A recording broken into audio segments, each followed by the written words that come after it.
महाराणा प्रतापसिंह शिक्षण संस्था मुंबई संचलित आनंदीबाई रावराणे कला वाणिज्य विज्ञान महाविद्यालय वैभववाडी जिल्हा सिंधुदुर्ग महाराष्ट्र इतिहास विभाग आणि IQAC संचलित एक दिवसीय आंतरमहाविद्यालयीन ऑनलाईन राष्ट्रीय परिषद 2020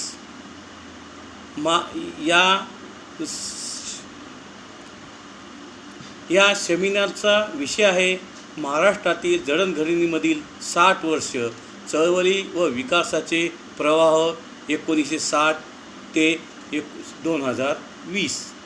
त्यामध्ये माझा शोध निबंध आहे महाराष्ट्रातील आरोग्य व्यवस्थेसमोरील आव्हानांचा चिकित्सक अभ्यास। मी डॉक्टर गट्टी गणपत विष्णू, इतिहास विभाग प्रमुख, श्री पंडित गुरु पार्डीकर महाविद्यालय सिरसाळा। माझा विषय महाराष्ट्रातील आरोग्य व्यवस्थेचे समोरील आव्हानांचा चिकित्सक अभ्यास। मानवी आरोग्यास आधुनिक काळामध्ये विशेष महत्त्व प्राप्त झाले आहे।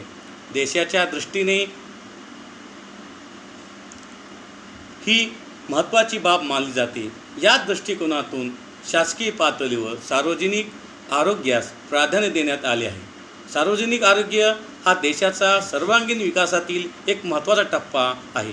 मानव साधन संपत्तीच्या विकासातील मूलभूत घटक म्हणून सार्वजनिक आरोग्य कार्यक्रम एक महत्त्वाचा घटक मानला आहे। व्यक्तीच्या आरोग्यावरच व्यक्तीचे कौशल्य, व्यक्तिगत विकास अवलंबून असतो। याच कारणामुळे सार्वजनिक आरोग्य व्यवस्थेकडून लक्ष केंद्रित करण्यात आले याबरोबर देशातील लोकसंख्येतील सर्व घटकांना उपलब्ध होणारी कार्यक्षम गुणवत्तापूर्ण अशा प्रकारची सार्वजनिक आरोग्य आपल्याला विकसित होण्यावर देशातील लोकसंख्येचे आरोग्य अवलंबून आहे। अकार्यक्षम सार्वजनिक आरोग्य व्यवस्थेच्या देशातील आर्थिक आणि सामाजिक विकासावर विपरीत परिणाम होतो। या दृष्टिकोनातून आरोग्य प्रशासन कार्यरत आहे। परंतु अलीकडच्या काळात आरोग्य व्यवस्थेसमोरील नवनवीन आव्हाने निर्माण होत आहेत। त्याचा आढावा घेण्यासाठी या उद्देशाने मी हा शोध निबंध प्रस्तुत करण्यात येत आहे। शोध निबंधाचे मुख्य उद्देश आहेत भारतातील आरोग्य प्रशासनाचा आढावा घेणे, भारतातील मानवी आरोग्यविषयक स्थिती जाणून घेणे आणि आरोग्य प्रशासनासमोरील आव्हानाचे अध्ययन करणे। आरोग्य प्रशासन महत्त्व व आवश्यकता काय आहे हे आपल्याला बघायचं आहे। देशात आरोग्य व्यवस्थेचे मानवी आरोग्यासमोर सामाजिक, आर्थिक तसेच प्रकाशीय दृष्टिकोनातून विकासात साधण्यासाठी महत्त्वाची भूमिका आहे। कारण मनुष्यबळाची कार्यक्षमता, दारिद्र्य निर्मूलन, रोजगार निर्मिती, कुटुंब कल्याण, लोकसंख्या नियोजन, आर्थिक विषमता, लोकसंख्येचे जीवनमान, परदेशी पर्यटन, गुंतवणूक या सर्व घटकावर सार्वजनिक आरोग्य व्यवस्थेचा अकार्यक्षमतेचा विपरीत परिणाम घडून येतो। सार्वजनिक आरोग्य व्यवस्था जर कार्यक्षम नसेल तर त्याचा प्रभाव जरी सर्वांवर काही प्रमाणात पडत असला तरी आर्थिकदृष्ट्या कमी उत्पन्न असणाऱ्या घटकावर त्याची ताण होत असतो। कारण आर्थिकदृष्ट्या दुर्बल घटकांना खाजगी वैद्यकीय सेवेमध्ये घेण्यासाठी होणारा खर्च परवडत नाही। त्यामुळे ह्या घटकांना वैद्यकीय सेवेपासून वंचित राहण्याची वेळ येते।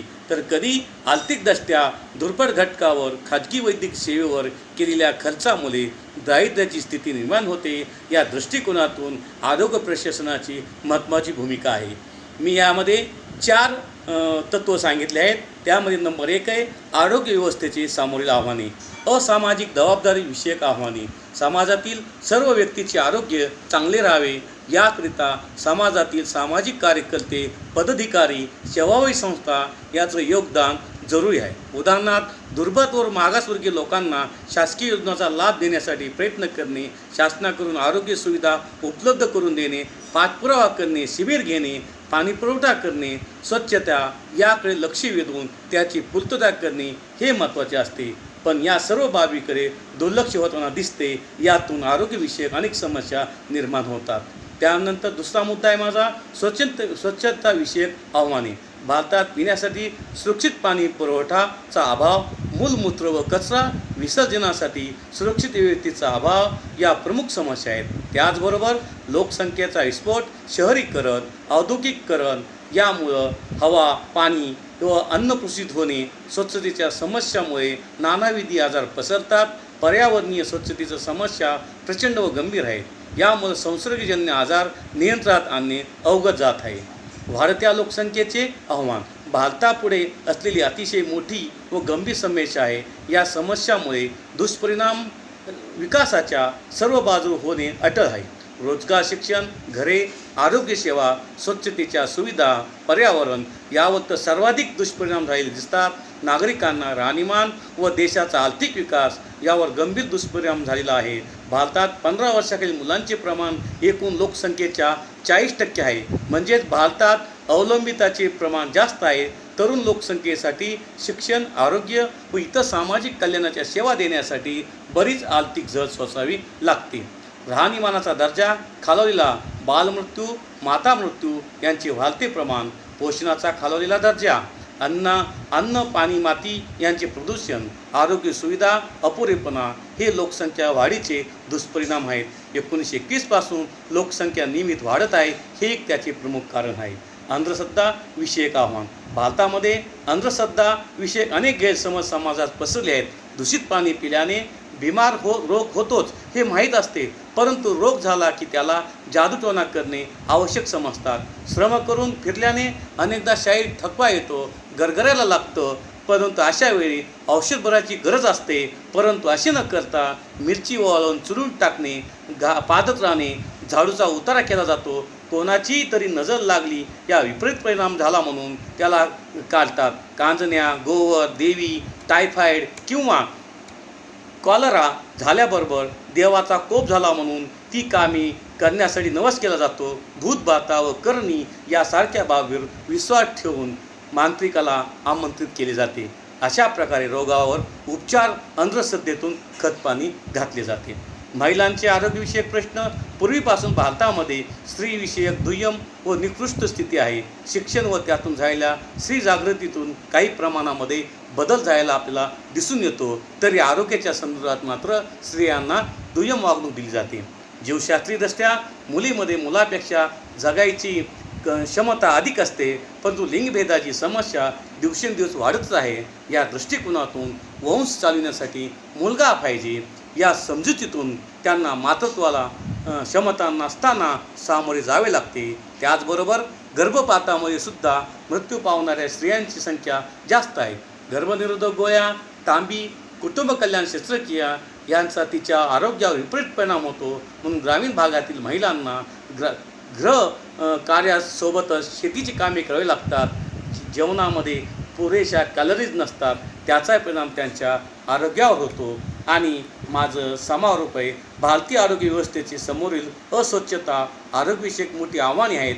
याच कारणामुळे पंतप्रधानांसारख्या प्रशासकीय प्रमुखास हातात झाडू घेऊन स्वच्छतेचा संदेश द्यावा लागतो. याप्रमाणे आरोग्य व्यवस्थेचे समोरील आव्हानाचा विचार करता साथीचा प्रसार रोखण्याबरोबर प्रतिबंधात्मक उपाय योजनावर लक्ष केंद्रित करण्याचे मोठे आव्हान सार्वजनिक व्यवस्थेवर आहे.